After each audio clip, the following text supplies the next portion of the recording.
Soyez prudents les amis, méfiez-vous des faux pro-palestiniens. Depuis la guerre à Gaza, il y a énormément de personnalités qui jouent aux pro-palestiniens pour faire le buzz, pour faire l'argent, pour se faire connaître. Sur mon site panamza.com, j'ai déjà exposé pas mal de ces personnalités. Ce sont des gens en fait qui servent le pouvoir, qui servent le clan Macron ou qui servent Israël, mais qui se font passer pour des rebelles du moment afin d'attirer vers eux un nouveau lectorat, une nouvelle audience, de l'argent, du buzz, ce que l'on appelle en un mot du putaclic.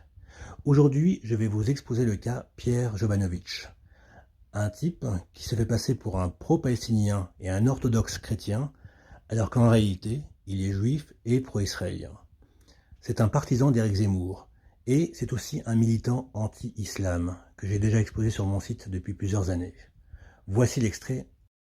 Ce que je vois, le massacre que fait Israël aujourd'hui, est absolument effroyable, et on a oublié de l'aborder dans la première partie de l'émission, mais je parle du rabbin Schneerson, que les Juifs avaient élu comme le Messie, parce que je rappelle que les Juifs attendent le retour de leur Messie. Pourquoi pas,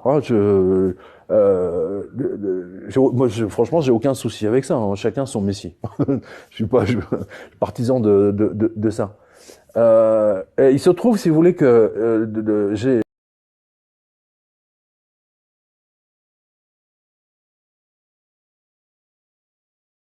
Vous savez, la sexualité, on peut la vivre très bien et ça peut apporter un grand bonheur, ou à l'inverse, et on le voit tous les jours dans les sociétés, ça fait partie des grands vers un plus grand malheur. Il n'y a pas très longtemps, j'étais à la synagogue de Toulouse pour réciter un Kaddish, et tout ce que j'ai vu, donc samedi matin, tout ce que j'ai vu, c'est que les hommes étaient en bas, et eux participaient au truc, et que les femmes étaient en haut sur le balcon, et qu'elles discutaient du dernier truc qu'ils ont acheté, etc. Je rappelle que les Juifs attendent le retour de leur Messie. Pourquoi pas, franchement, j'ai aucun souci avec ça, chacun son Messie. Je suis partisan de ça. J'étais à la synagogue de Toulouse pour réciter un Kaddish. יתגדל ויתקדש שמי רבה בעלמא דברה חירותי ועמלי מלכותי בחייכון וביומכון ובחיי דכל בית ישראל